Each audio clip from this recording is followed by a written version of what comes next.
नमस्कार दोस्तों तारीख थी 27 जुलाई 2014 और समय हुआ था रात के लगभग 10:30 बजे, जब एक पति अपनी पत्नी को एक रेस्टोरेंट में खाना खिलाने के लिए लेके जाता है। पति का नाम पीयूष और पत्नी का नाम ज्योति था। दोनों खाना खाकर रात को लगभग 11:30 बजे रेस्टोरेंट से घर के लिए निकल जाते हैं, लेकिन ज्योति पीयूष से एक लॉन्ग ड्राइव के लिए बोलती है। पीयूष भी लॉन्ग ड्राइव के लिए मान जाता है और दोनों पति पत्नी एक लॉन्ग ड्राइव के लिए अपनी कार को घर से दूसरी ओर मोड़ लेते हैं। गाड़ी थोड़ी दूर चली ही थी कि तभी अचानक 8 लोग 4 बाइक पर बैठकर गाड़ी को सामने से आकर टक्कर मारते हैं और पीयूष और ज्योति की गाड़ी को रोक देते हैं। पीयूष गाड़ी में ही बैठा बैठा उन लोगों से पूछता है कि आखिर हुआ क्या है। वो लोग अपनी बाइक को स्टैंड पे करने के बाद पीयूष के पास आते हैं, पीयूष को गाड़ी से बाहर निकालते हैं और उसकी काफी पिटाई करते हैं, जिसके बाद उन 8 लोगों में से 3 लोग पीयूष की गाड़ी को ले जाने लगते हैं और बाकी के 5 लोग अपनी बाइक से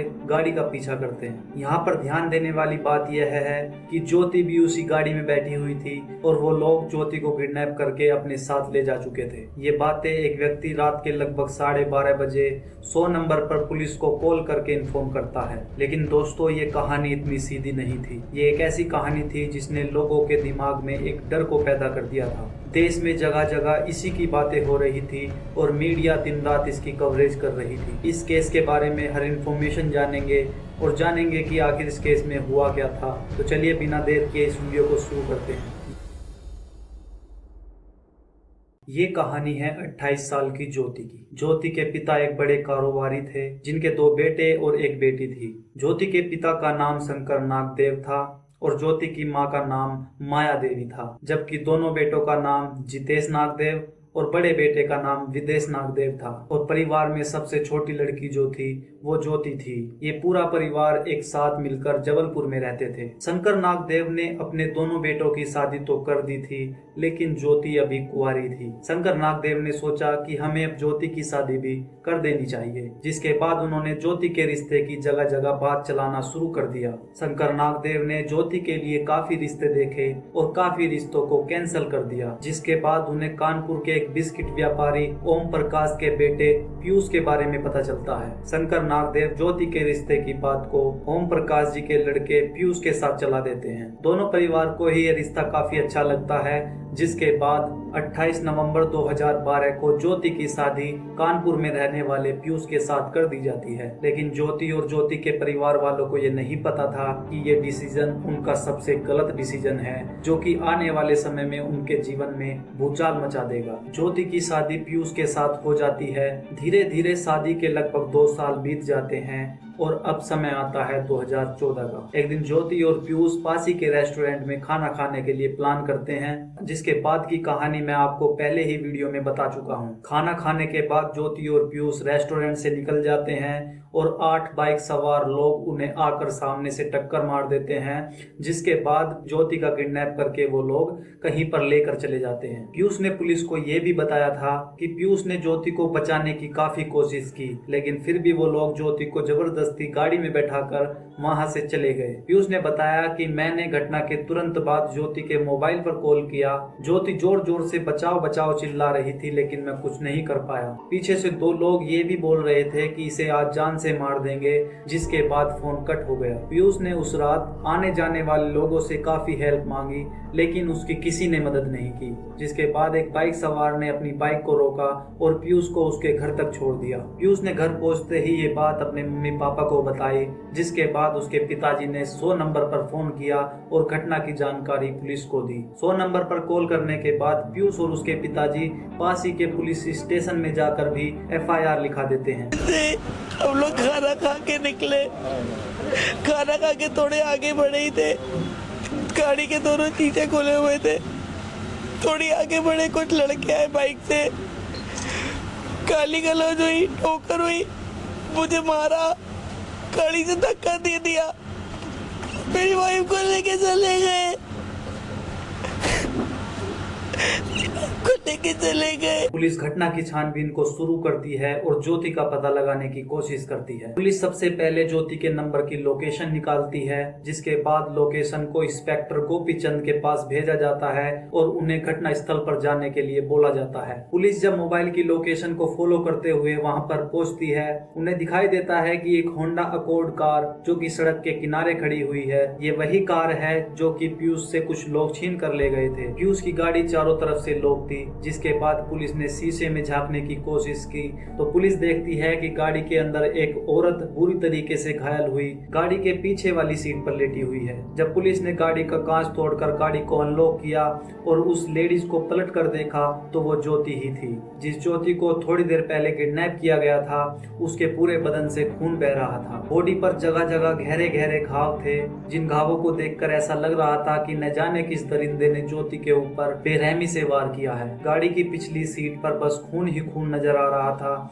और ज्योति पूरी तरीके से खून में सनी हुई थी। पुलिस ज्योति को फौरन पासी के हॉलेट हॉस्पिटल में भर्ती कराते हैं, लेकिन डॉक्टर थोड़ी ही देर बाद ज्योति को मृतक घोषित कर देते हैं।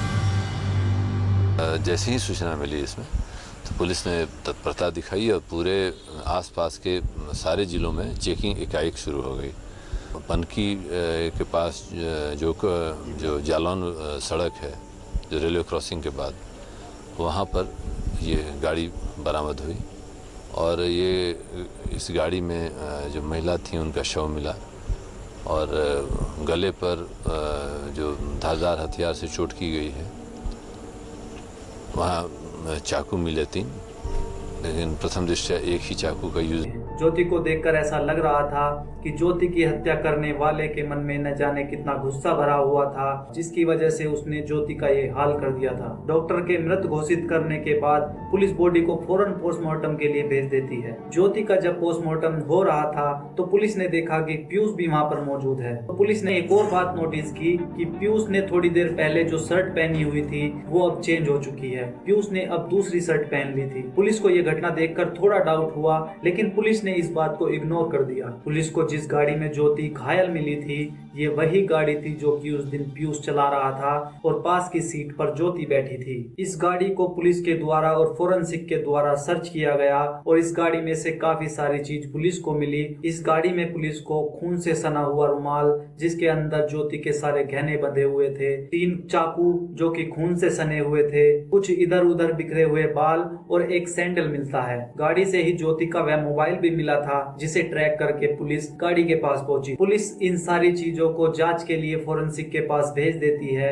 जिसके बाद फोरेंसिक और पोस्टमार्टम की रिपोर्ट आती है। पोस्टमार्टम की रिपोर्ट में बताया गया कि ज्योति के शरीर पर कुल 14 घाव थे। इन 14 घाव में से 6 घाव ज्योति की बॉडी पर तब आए होंगे जब वो खुद को बचाने का प्रयास कर रही होगी और बाकी के 8 घाव एक नुकीले चाकू को उसके शरीर पर घोंप कर किए गए थे। इन 8 घावों में कुछ घाव ज्योति के पेट पर, कुछ उसकी पीठ पर और कुछ गर्दन के पीछे किए गए थे, जिसे देखकर ये साफ पता लग रहा था कि किस दरिंदगी के साथ ज्योति का मर्डर किया गया है। पुलिस को जो 3 चाकू गाड़ी में से मिले थे उनकी रिपोर्ट आती है और पुलिस को पता चलता है कि ज्योति की हत्या उन किसी भी 3 चाकू में से नहीं की गई है, बल्कि वो कोई चौथा चाकू है जिसके द्वारा ज्योति के ऊपर वार किया गया था। जिसका मतलब ये था कि हत्या का हथियार अभी तक पुलिस के पास नहीं था, जिसे ढूंढना काफी जरूरी था ताकि हत्यारे को पहचाना जा सके और उसे सजा दिलाई जा सके। पुलिस ने उस चाकू को ढूंढने के लिए अपनी जांच शुरू करी और हथियारों को ढूंढने के लिए भी जगह जगह पर अपने खबरियों को अलर्ट पर कर दिया।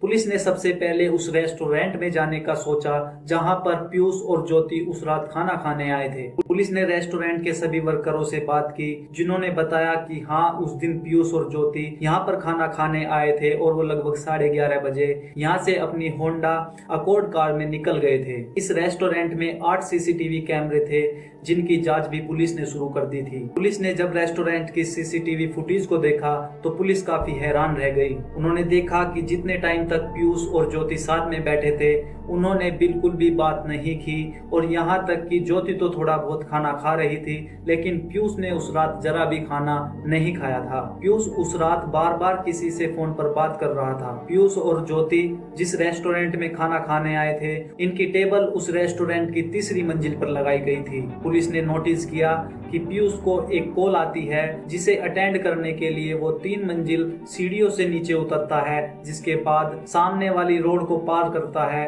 और जाकर उससे बात करता है जिसका कॉल आया था। पुलिस काफी हैरान हो गई थी कि ये कॉल अटेंड करने के लिए आखिर पीयूष इतनी दूर क्यों जाएगा। ऐसी कौन सी बात थी जो कि ज्योति के सामने नहीं हो सकती थी। पुलिस के मन में पीयूष को लेकर अब धीरे धीरे डाउट होने लगा था। दूसरी तरफ पुलिस उन बाइक सवारों को ढूंढ रही थी जो कि उस दिन ज्योति को किडनैप करके लेकर गए थे, लेकिन पुलिस को उन बाइक सवारों तक पहुंचने के लिए कोई सबूत नहीं मिल रहा था। जिसके बाद पुलिस ने सोचा कि क्यों ना ज्योति के कमरे की एक बार तलाशी ले ली जाए और वहीं से कुछ ऐसा मिल जाए जिसके द्वारा हम उन बाइक सवारों की पहचान कर सके और उन्हें अरेस्ट कर सके। पुलिस ने ज्योति के कमरे की तलाशी ली, जहां से पुलिस को 2 डायरियां मिली। ये डायरी वही थी जो कि ज्योति अक्सर लिखा करती थी। डायरी को देखकर पुलिस काफी शॉक हो गई थी, क्योंकि डायरी में ऐसी ऐसी चीजें लिखी हुई थी जो कि ये दर्शा रही थी कि ज्योति कितनी दुखी थी। लेकिन एक लड़की या लड़के की जब शादी होती है तो वो दुखी क्यों होगी, बल्कि उसे तो खुशी होनी चाहिए। लेकिन उसकी डायरी पढ़कर तो ऐसा ही लग रहा था कि वो खुश नहीं थी। डायरी में ज्योति ने एक जगह लिखा हुआ था कि मैं कितनी खुशनसीब हूँ कि आज फिर से मुझे रोने का मौका मिला। इस डायरी ने केस को पूरी तरीके से बदल दिया था। पुलिस ने ज्योति की डायरी पढ़ने के बाद उसके मम्मी पापा शंकर नागदेव और माया देवी से बात करने का सोचा, जिसके लिए पुलिस की एक टीम जबलपुर के लिए रवाना हो गई। पुलिस ज्योति के घर पर जाती है और उसके मम्मी पापा से बात करती है। ज्योति के मम्मी पापा ने बताया कि ज्योति का जब भी कॉल आता था तो वो कहती थी कि पीयूष और ज्योति के बीच कुछ अच्छा नहीं है, उनके बीच एक कम्युनिकेशन गैप है।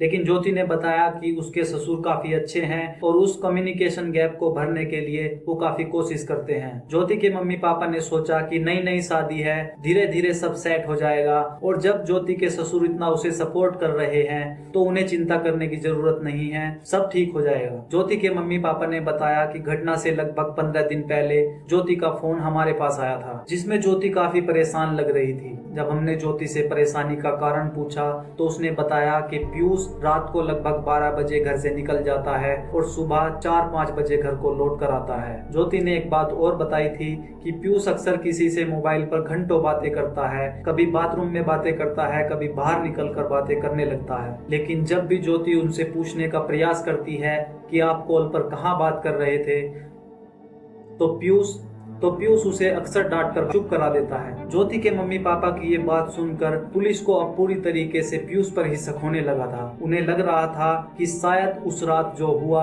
ये सारा करा धराया पीयूष।